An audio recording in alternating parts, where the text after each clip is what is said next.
किसी ने क्या कमाल की बात कही है कि 100 गुना बढ़ जाती है खूबसूरती महज मुस्कुराने से। फिर भी लोग बाज नहीं आते हमेशा मुंह फुलाने से। तो नमस्कार दोस्तों, आपका अपने यूट्यूब चैनल शिव शक्ति में एक बार फिर से स्वागत है। तो एक छोटी सी कहानी मैं आज आपके लिए लेकर आई हूँ।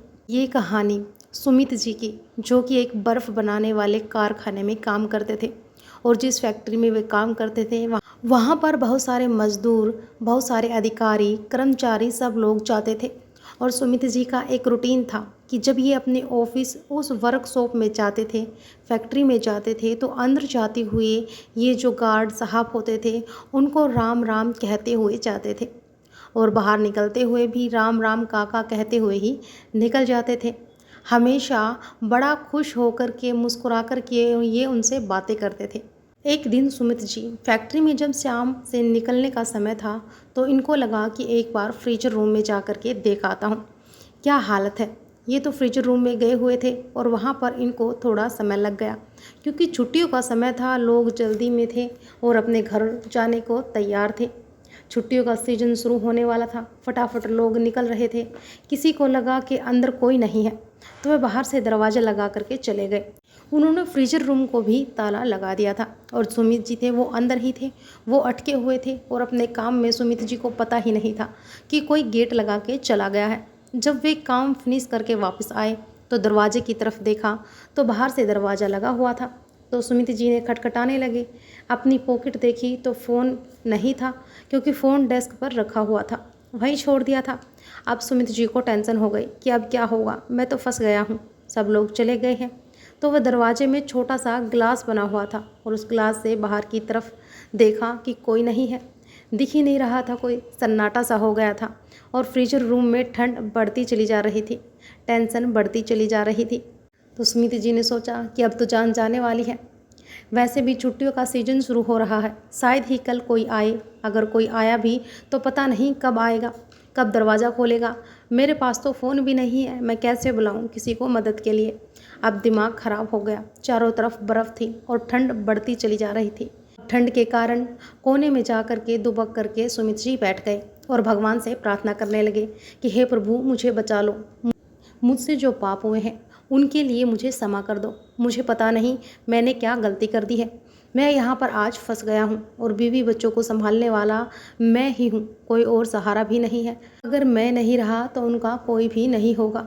मेरी जान ऐसे मत लो, मुझे ऐसी मौत मत दो। बहुत कुछ कहने लगे और भगवान से प्रार्थना करने लगे। अब 1 घंटा करीब बीतने वाला था कि अचानक से खटखट की आवाज़ आई। अब इनके अंदर इतनी भी हिम्मत नहीं थी कि जाकर के देखे दरवाजे पर कौन है। दरवाज़ा खुला और गार्ड साहब अंदर चले आए। सर जी आवाज़ दे रहे थे। अब गार्ड साहब ने देखा कि अंदर तो कोने में दुबक करके सुमित जी बैठे हुए थे, ठंड के मारे जान जा रही थी। तो बिना देरी किए गार्ड साहब ने उनको बाहर लेकर आ गए और हीटर के पास बैठा दिया। और थोड़ी देर बाद जब सुमित जी की जान में जान आई, सांस में सांस आई, तब गार्ड जी ने पूछा कि साहब आप यहाँ कैसे फंस गए। तो सुमित जी ने कहा, मैं तो फ्रीजर रूम में कुछ देखने के लिए गया था और किसी ने बाहर से दरवाज़ा लगा दिया। पर आप मुझे बताओ कि आपको कैसे पता चला कि मैं अंदर हूँ। यहाँ तो इतने सारे लोग आते हैं, आपको कैसे पता चला कि मैं अंदर हूँ और आप मुझे ढूंढते ढूंढते चले आए। तो गार्ड साहब कहने लगे, अरे साहब, आप ही तो हैं जो इतने प्यार से बात करते हो। कुछ ही लोग हैं यहाँ पर मौजूद जो मुझसे ढंग से बात करते हैं, वरना सब लोग नज़रअंदाज करके इग्नोर करके चले जाते हैं। आप आते ही सुबह सुबह तो राम राम कहते हैं और जाते हैं तो राम राम काका कहते हो। आज सुबह का राम राम तो मैंने सुन लिया था, पर जाते हुए राम राम काका नहीं सुना था। तो मैं आपका ही इंतज़ार कर रहा था। मुझे लगा शायद आप किसी काम में अटके हुए, आपको थोड़ी देरी हो गई है, तो मुझे लगा कोई अनहोनी ना हो गई हो, तो मैं अंदर कारखाने में देखने चला आया, पर आप कहीं नहीं दिखे। आपके डेस्क पर आपका फ़ोन रखा हुआ था, इसका मतलब था कि आप अंदर ही हो और मैं आपको ढूंढता रहा। फिर मुझे लगा कि कोई बड़ी बात तो नहीं हो गई, इसीलिए मैं फ्रीजर रूम की तरफ चला आया। वैसे तो दरवाज़ा बाहर से लगा हुआ था, लेकिन फिर भी कोई अनहोनी का आदेश मुझे हो रहा था, इसलिए मैंने दरवाज़ा खोल के अंदर देखा और भगवान की कृपा थी कि आप सुरक्षित ही मिल गए। और सुमित जी कहने लगे कि गार्ड साहब, आपका धन्यवाद, आपने मेरी जान बचा ली आज, वरना मेरी मौत हो जाती। अब गार्ड साहब हंस के कहने लगे, नहीं नहीं, मैंने जान नहीं बचाई, वो तो राम राम कहते हो ना, तो आज आपकी जान राम जी ने बचाई है।